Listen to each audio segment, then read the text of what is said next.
According to Dr. F.R.I.E.S, we are able to understand the meaning of no when we are 9 months old. 9 months old.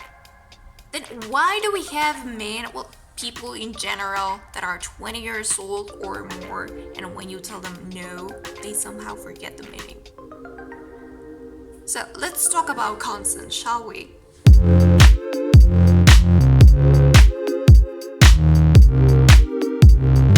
So what's consent?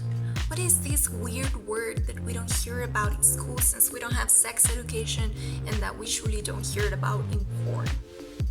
Sexual consent is actively agreeing with someone to have sexual activity. As simple as that.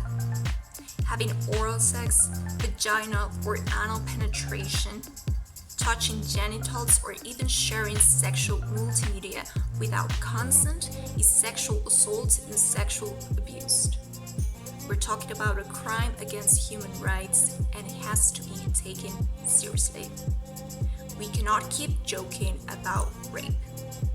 Consent has 5 characteristics. You need all of them in order to be consent. If you just have one, it's not consent. If you have 4, still missing one, so it's not consent. And an easy way to remember these 5 characteristics is with F.R.I.E.S. F.R.I.E.S. We all love F.R.I.E.S, right? F stands for free, referring that you are the one who decides if you want to have sex or not. It has to be without pressure, without manipulation, and without being under the influence of drugs or alcohol. That's right, drunk or drug people cannot give consent. Consent is reversible, meaning that if you change your mind about what you want to do at any moment, the other person has the obligation, the responsibility to respect that decision of yours. You do not have to keep going just because you're already in it. If you are about to get into the bedroom, if you are already on bed naked, even if you are in the middle of vaginal or anal penetration, whatever you're doing, if you want to stop, you have the right to demand the other person to stop. And if they don't, if they start telling you, I'm gonna have blue balls, we're ready to win this, you're not sure about this, let's keep going, they are manipulating you. And you should run away as fast as you can. You can only give consent to those things that you are informed about.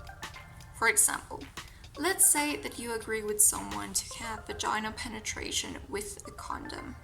And then that person decides to take the condom off, and I'll tell you about this. How can you agree on something that you don't know what's going on? So you may say, wait a minute, we agree on having vaginal sex. Yes, but I agree on vaginal sex with a condom, and then you took it off. So we're no longer doing something that we agree on. You didn't ask for my consent, and we're talking about a rape. This can happen also when girls trick men into having sex, telling them that they are using the pill or have any other contraceptive method, that it's not the masculine condom.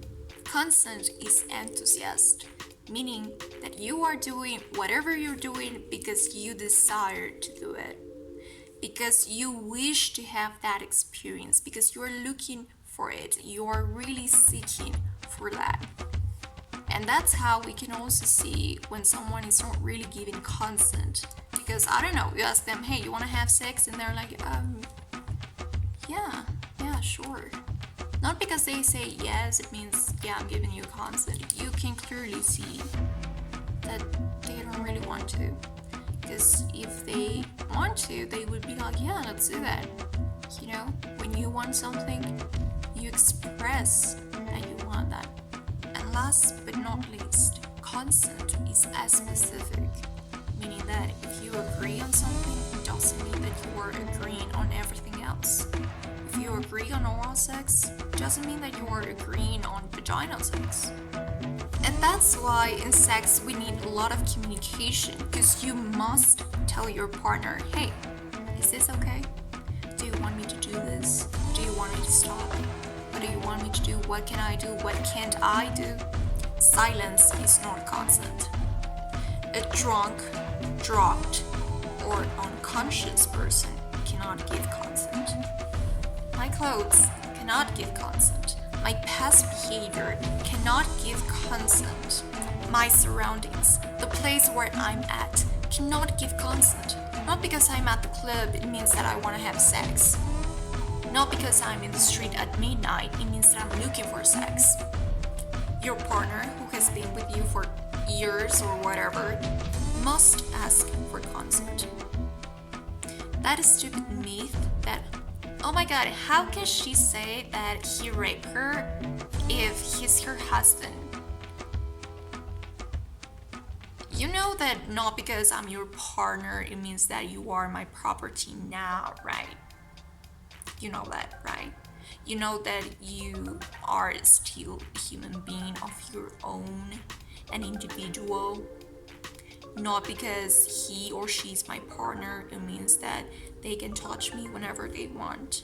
I hope you are realizing how important sex education is. How important it is to know about consent. Because with this simple piece of information, we can avoid terrible experiences and traumatize people. But yet, governments prefer not to give sex education. Parents prefer not to talk about it. And some religions say that if you talk about it, then people are going to want to have more. It's not really that way. And we keep letting ourselves get sex educated by pornography.